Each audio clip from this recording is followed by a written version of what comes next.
Welcome students in the chapter of carbon and it's compounds. तो students इस chapter में भी हम बात करेंगे एक्सरसाइज की। ठीक है, तो एक्सरसाइज के क्वेश्चन आंसर्स हम स्टडी करेंगे। तो वन बाय वन क्वेश्चंस को देखिए और इन्हें अच्छे से समझिए।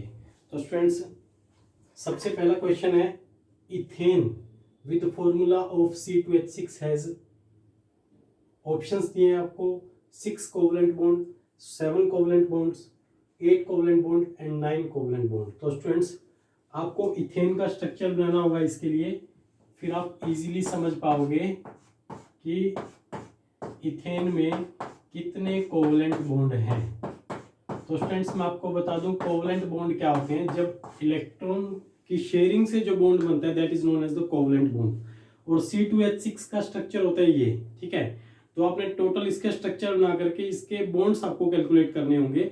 तो स्टूडेंट्स C2H6 का स्ट्रक्चर ये बना लीजिए, उसके बाद आप इसके बॉन्ड कैलकुलेट कर सकते हैं। तो C2H6 का स्ट्रक्चर बनने के बाद बॉन्ड है 1 2 3 4 5 6 एंड 7। तो मतलब टोटल आपको 7 बॉन्ड दिखाई दे रहे हैं इस स्ट्रक्चर में। तो यहाँ पर जो हमारा आंसर रहेगा option b is the right answer. 7 covalent bonds जो है प्रेजेंट होते हैं इथेन की स्ट्रक्चर में। ठीक है स्टूडेंट्स, उसके बाद देखिए नेक्स्ट क्वेश्चन है, butanone is the 4 carbon compounds with the functional group carboxylic acid, aldehyde, ketone और अल्कोहल। तो स्टूडेंट्स आपको बताना है कि इन चारों में से कौन सा आंसर सही है। तो देखिए ब्यूटेनॉन का स्ट्रक्चर क्या होता है। ब्यूट का मतलब क्या होता है 4 कार्बन्स, एन का मतलब क्या होता है इनमें सिंगल बॉन्ड। ठीक है, उसके बाद स्टूडेंट्स आपको ओन के लिए, मतलब ओन किसके लिए यूज किया जाता है, कीटोनिक ग्रुप। कीटोन ग्रुप यहाँ पर प्रेजेंट होता है। तो स्टूडेंट्स आप कहीं पर भी कीटोन ग्रुप लगा सकते हैं, उसके बाद ये आपका कंप्लीट स्ट्रक्चर हो जाएगा। ठीक है, तो ओन का मतलब आप समझ गए होंगे, सफिक्स जो है ओन हमेशा कीटोन के लिए ही यूज किया जाता है। तो ब्यूटेनॉन का वैसे स्ट्रक्चर तो बनेगा ये, और इसमें जो ये फंक्शनल ग्रुप आपको दिखाई दे रहा है that is the ketonic group. ठीक है, तो ओन का मतलब ही कीटोन ग्रुप के लिए यूज किया जाता है। तो स्टूडेंट्स क्वेश्चन नंबर सेकंड का सी जो है ketone is the right answer. ठीक है स्टूडेंट्स, तो फंक्शनल ग्रुप इसके अंदर कौन सा यूज किया गया है, कीटोन फंक्शनल ग्रुप यहाँ पर यूज किया गया है। ठीक है, उसके बाद while cooking if the bottom of the vessel is getting blackened on the outside it's mean that, students क्या हो रहा है कि बर्तन में खाना बनाया जा रहा है। ठीक है, और बर्तन जो है नीचे से जो है उसकी जो बॉटम है, जो नीचे से तली जो है वो ब्लैकिश होती जा रही है, काली हो गई है। ठीक है, तो उसका रीजन क्या है, उसका रीजन इन ऑप्शंस में से आपको बताना है। The first one is the food is not complete, the food is not cooked completely. Second is the fuel is not burning completely, the fuel is wet, the fuel is burning completely. तो students मैं आपको बता दूं, अगर बर्तन की तली नीचे से खराब हो रही है तो उसका मतलब क्या है कि उसे काले धुएं से वो खराब हो रही है। तो ब्लैक जो स्मोक है वो कब रिलीज होगा, वो तब रिलीज होगा जब कोई फ्यूल जो है कंप्लीटली बर्न नहीं होता है। अगर फ्यूल का कंप्लीटली बर्न नहीं हो रहा है तो इसका मतलब क्या है कि वो स्मोक जो है ब्लैक कलर का देगा, जिसकी वजह से बर्तन नीचे से काले हो जाते हैं। ठीक है स्टूडेंट्स, तो इस क्वेश्चन में जो हमारा बी ऑप्शन है this is the right option, क्योंकि फ्यूल जो है, जो ईंधन जो हम यूज कर रहे हैं वो कंप्लीटली बर्न नहीं हो रहा है। अगर वो कंप्लीटली बर्न नहीं होता है तो बर्तन नीचे से काले होने लगते हैं। ठीक है स्टूडेंट्स, तो इसका option b is the right answer. ठीक है, तो आप इस तीनों क्वेश्चंस के स्क्रीनशॉट ले लीजिए, उसके बाद फोर्थ क्वेश्चन देखते हैं। क्वेश्चन नंबर 4 है, explain the nature of the covalent bond using the bond formation of CH3Cl। सबसे पहले मैं आपको बता दूं CH3Cl is the compound chloromethane.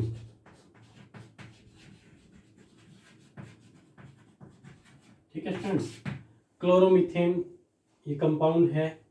तो इसके कोवलेंट बॉन्ड मैं आपको एक्सप्लेन करूंगा, साथ में एक बॉन्ड और भी है उसके बारे में भी आपको एक्सप्लेन करता हूं। तो ध्यान दीजिए, इसका स्ट्रक्चर हमें एक्सप्लेन करना है।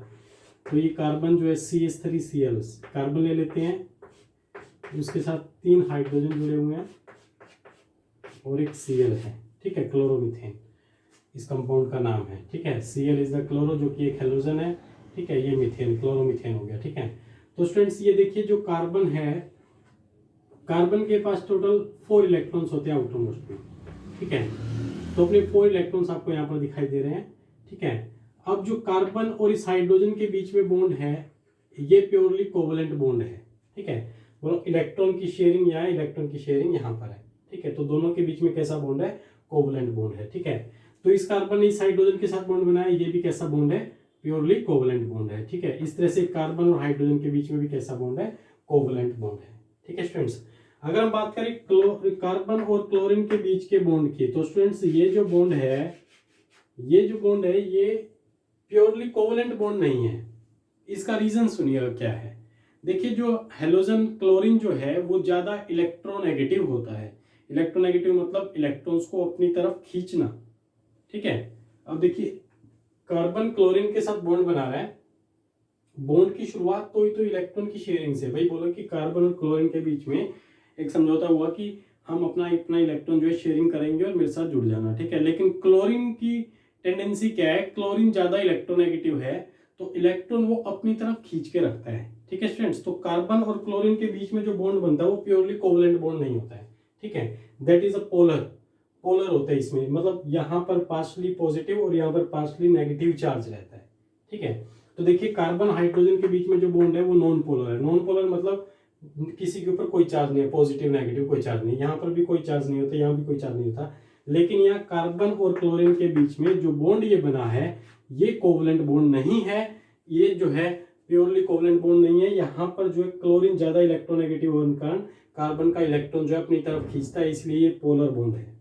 ठीक है, पोलर मतलब इनके बीच में जो बॉन्डिंग है वो पोलर है, मतलब एक के ऊपर पॉजिटिव चार्ज, एक के ऊपर नेगेटिव चार्ज। तो पार्शली पॉजिटिव चार्ज कार्बन के ऊपर रहता है क्योंकि कार्बन कम इलेक्ट्रोनेगेटिव है, क्लोरीन ज्यादा इलेक्ट्रोनेगेटिव, इसलिए इलेक्ट्रॉन अपनी तरफ खींचेगा। पार्शली नेगेटिव चार्ज जो है क्लोरीन के ऊपर रहेगा।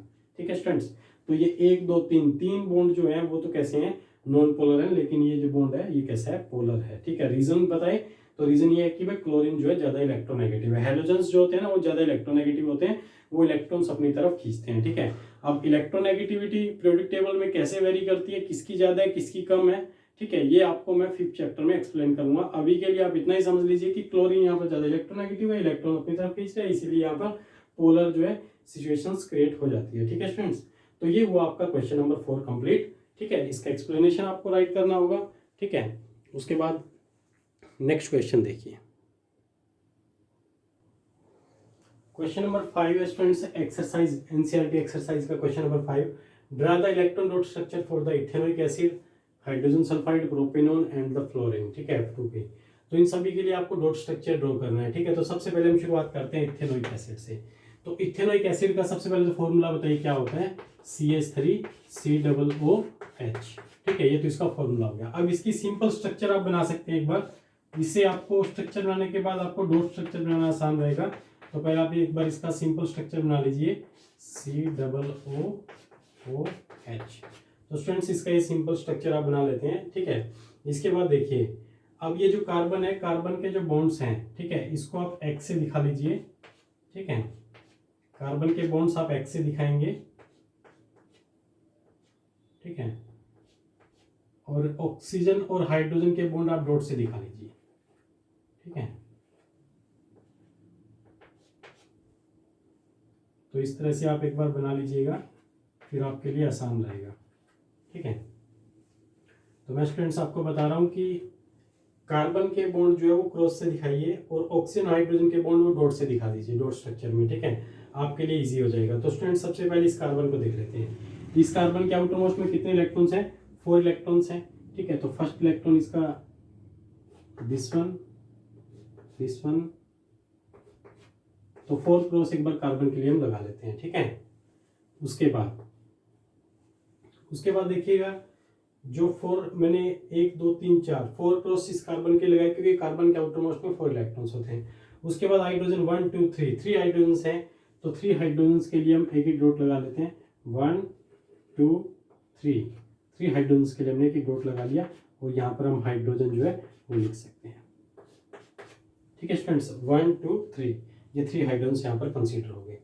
अब देखिए, अब हमें क्या करना है, अब इस हाइड्रोजन ने इसके साथ बॉन्ड बनाया। ठीक है, इस हाइड्रोजन ने इसके साथ बॉन्ड बनाया, तो ये बॉन्ड जो है शेयरिंग में है, तो इसको हम सर्कल से ऐसे घुमा देंगे। ठीक है, इसी तरह से हाइड्रोजन और इसके बीच का ये ऐसे घुमा दीजिए और इसको आप ऐसे घुमा दीजिए। ठीक है, उसके बाद आगे बढ़िए। उसके बाद इस कार्बन से नेक्स्ट जो है वो कार्बन ही है। ठीक है, तो उसका भी किससे डिनोट कर रहे हैं, एक्स से डिनोट कर रहे हैं, तो उसका भी एक एक्स हम ऐसे लिख लेते हैं। ठीक है, तो देखिए इस कार्बन ने अपनी टेट्रावैलेंसी पूरी करनी थी, तो कितने इलेक्ट्रॉन हो गए 1 2 3 4 5 6 7 8। तो इस कार्बन के रिस्पेक्ट के लिए आप क्या करोगे, एक बड़ा सर्कल जो है इस तरह से घुमा दीजिए। ठीक है, यहाँ तक समझ में आया। तो यहाँ पर कार्बन के लिए इतना बड़ा सर्कल जो है आपको बना दिया। ठीक है, अब देखिए, अब जो नेक्स्ट कार्बन है, नेक्स्ट कार्बन के लिए यहाँ पर हम एक कार्बन लिख लेते हैं। ठीक है, नेक्स्ट कार्बन के लिए एक बॉन्ड तो हमने इसके साथ दिखा दिया है। ठीक है, अब अगला जो बॉन्ड है डबल बॉन्ड ऑक्सीजन के साथ है, तो आप क्या करोगे, 2 क्रॉस ऐसे लगाएंगे इस कार्बन के। ठीक है, इसके टोटल कितने क्रॉस लगाने, आपने 4 क्रॉस लगा दिए। एक कार्बन का ये 2 क्रॉस तो ये हो गए, एक यहाँ हो गया, और एक आगे भी आपको एक क्रॉस जो है लगाना होगा। तो इस कार्बन के 4 क्रॉस, 4 आउटर मोस्ट के इलेक्ट्रॉन पूरे हो गए। तो इस कार्बन का एक क्रॉस ये, एक ये और एक ये। ठीक है, तो क्या करेंगे, ऊपर जो है ऑक्सीजन प्रेजेंट है, उस ऑक्सीजन को लिख दीजिए। ऑक्सीजन का एटॉमिक नंबर कितना होता है 8। ठीक है, इसके आउटर मोस्ट में इलेक्ट्रॉन कितने होते हैं 6। तो डॉट स्ट्रक्चर में हम आउटर मोस्ट के सभी इलेक्ट्रॉन जो है वो लिखने होते हैं। तो 2 इलेक्ट्रॉन तो यहाँ पर दिखा दिए इसके अलावा इसके जो बचे हुए इलेक्ट्रॉन्स हैं वो भी हमें दिखाने होंगे। तो टोटल हम इसके 4 इलेक्ट्रॉन्स और दिखा देंगे। ठीक है स्टूडेंट्स, इसको आप साइड में यहाँ पर भी लिख सकते हैं। हो गया। अब ये ऑक्सीजन जो है ऑक्टेट पूरा कर लेगा, 4 to 6 and 2 8। तो इसके रिस्पेक्ट में आपको एक सर्कल जो है यहाँ पर ऐसे घुमाना होगा। ठीक है, अब देखिए, इस कार्बन के 2 2 4 2 6 और एक 7 बॉन्ड पूरे हुए हैं ना। अभी एक बॉन्ड की कमी है, तो एक बॉन्ड कहाँ से पूरा करेगा, ये एक बॉन्ड जो है जो अगला ऑक्सीजन है उसके साथ जो है वो अपना बॉन्ड पूरा कर लेगा। तो डॉट लगाए यहाँ पर इस ऑक्सीजन के लिए, और एक नेक्स्ट डॉट जो है एक डॉट और लगाएंगे, उसके बाद एक डॉट और लगाएंगे और एक हाइड्रोजन यहाँ पर लगा देंगे। ठीक है, अब देखिए, इस ऑक्सीजन के 2 इलेक्ट्रॉन तो हमने दिखा दिए हैं 2 डॉट के साथ। ठीक है, अब जो है इसके कितने इलेक्ट्रॉन बच गए 1 2 3 4। आउटर मोस्ट में 6 इलेक्ट्रॉन थे, 2 डॉट और बच गए, ये लगा दिए। ठीक है, अब क्या करेंगे, इस हाइड्रोजन का ये इलेक्ट्रॉन, ऑक्सीजन का ये इलेक्ट्रॉन क्या करेगा, एक बॉन्ड बनाएगा, तो एक सर्कल इसके लिए घुमा दीजिए। ठीक है, उसके बाद इस कार्बन के लिए आपने 8 इलेक्ट्रॉन्स को कवर करना है। तो 4 इलेक्ट्रॉन तो इसके हैं 1 2 3 4। अब 4 इलेक्ट्रॉन की शेयरिंग किस किस के साथ है 1 2 3 4 इसके साथ। तो इस कार्बन के लिए सर्कल कौन सा घुमाओगे, सर्कल इस कार्बन के लिए घूमेगा दिस वन। ठीक है, तो ये सर्कल जो है इस कार्बन के लिए घूम जाएगा। ठीक है, अब इस ऑक्सीजन के लिए कौन सा सर्कल घूमेगा, इस ऑक्सीजन के देखिए 1 2 3 4 5 6 7 8। ये सर्कल जो है इसके लिए इस तरह से हम घुमा देंगे। ठीक है स्टूडेंट्स, तो ये जो है हमारा स्ट्रक्चर हो गया CH3COOH। ठीक है स्टूडेंट्स, तो ये आपका स्ट्रक्चर जो है कंप्लीट होता है। यहाँ पर डॉट स्ट्रक्चर आपका ये रहेगा। ठीक है, ये आपका रफ यूज के लिए आप लिख सकते हैं, जिससे आपको आसानी रहेगी डॉट स्ट्रक्चर बनाने के लिए। ठीक है, तो एक बार अब इसका स्क्रीनशॉट लीजिए, उसके बाद अगला स्ट्रक्चर देखिए। उसके बाद स्टूडेंट्स हाइड्रोजन सल्फाइड का स्ट्रक्चर देखिए। हाइड्रोजन सल्फाइड को इस तरह से हम बना देंगे। उसके बाद सल्फर के आउटर मोस्ट में कितने इलेक्ट्रॉन्स है 6 इलेक्ट्रॉन्स हैं, तो 2 हाइड्रोजन है। तो स्टूडेंट सल्फर के आउटर मोस्ट के इलेक्ट्रॉन्स मैंने डॉट से दिखा दिए। 2 हाइड्रोजन जो है, ये जो हाइड्रोजन है इनके मैं इलेक्ट्रॉन जो है डॉट से दिखा रहा हूँ, क्रॉस से दिखा दिए सल्फर के, डॉट से दिखा रहे हाइड्रोजन के। ठीक है, तो स्टूडेंट्स क्या होगा, ये हाइड्रोजन जो है इसके साथ, ये हाइड्रोजन सर्कल इसके साथ हो जाएगा। उसके बाद सल्फर के लिए एक बड़ा सर्कल आप ड्रॉ कर दीजिए सभी इलेक्ट्रॉन्स के साथ। ठीक है, तो ये इसका डॉट स्ट्रक्चर हो जाएगा। ठीक है स्टूडेंट्स, तो ये 2 कंपाउंड के आप डॉट स्ट्रक्चर नोट कर लीजिए। ठीक है, उसके बाद जो नेक्स्ट के 2 कंपाउंड्स हैं वो आपको नेक्स्ट वीडियो में बताते हैं।